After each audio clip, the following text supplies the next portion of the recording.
So excited to have all the boys back together here. Everybody looking forward to big July 19th. Mayor Marcia. Mark, magnificent mensaje. Jonas Sultan. Coach Jack DeMora. That's great, man. We're all back here at the Wild Cards for 4 years. They ran with Manny this morning. There's a lot of excitement. Everybody's enjoying themselves. So let's go. Viva Filipino! Okay, so narinig nyo na mga kaibigan, sa lahat po na nagtatanong ano pong update kay Jack, lalaban pa ba siya? Ayan po, narinig nyo na mismo kay Sir Sean, mga kaibigan, na si Jack Tepora po ay ngayon po ay isang coach. Okay, so kung hindi ko alam kung may balak pa siyang lumaban muli, hindi po natin sure mga kaibigan, pero as of this moment, dahil nga tatlo po sa ating mga kababayan Pilipino ang undercard mga kaibigan sa laban ni Boss Manny, Yummer Marshall, Mark Magsayo and Jerwin Angcahas.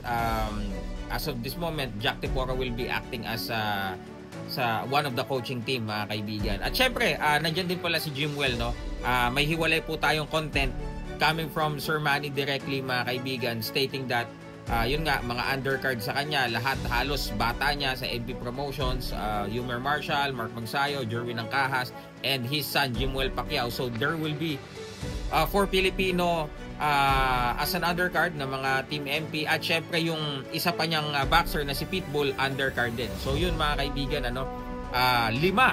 4. Okay, plus Pitbull mga kaibigan na under MP Promotions po ang mag-undercard sa laban po ni Sir Manny.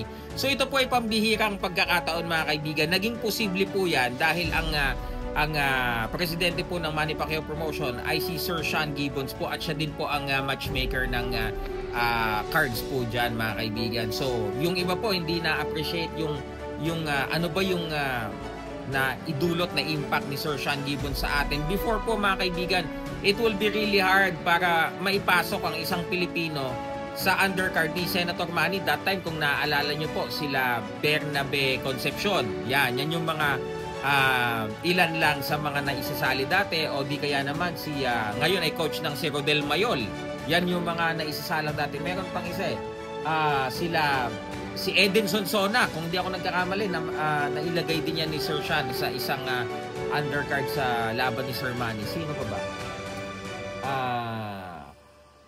Okay, basta yun lang. You name it, yung mga dati pa na i-undercard. Maski si Coach Ernel Fontanilla dati, alam ko na undercard yan dati. Pero ngayon, kaya na po through Sir Sean Gibbons na gawing sabay-sabay na gawing undercard ng mga Pilipino dahil na po sa impluensya mga kaibigan at connection. So, let us all appreciate kung ano pong naiambag ni Sir Sean sa Filipino boxing, dahil ngayon po mas nabibigyan na ng pansin, mas nabibigyan na ng opportunity ang mga kababayan po nating Pilipino. Ako po, Silver Voice TV. Excited na po ba ang lahat? July 19, next month na yan. Magandang araw po sa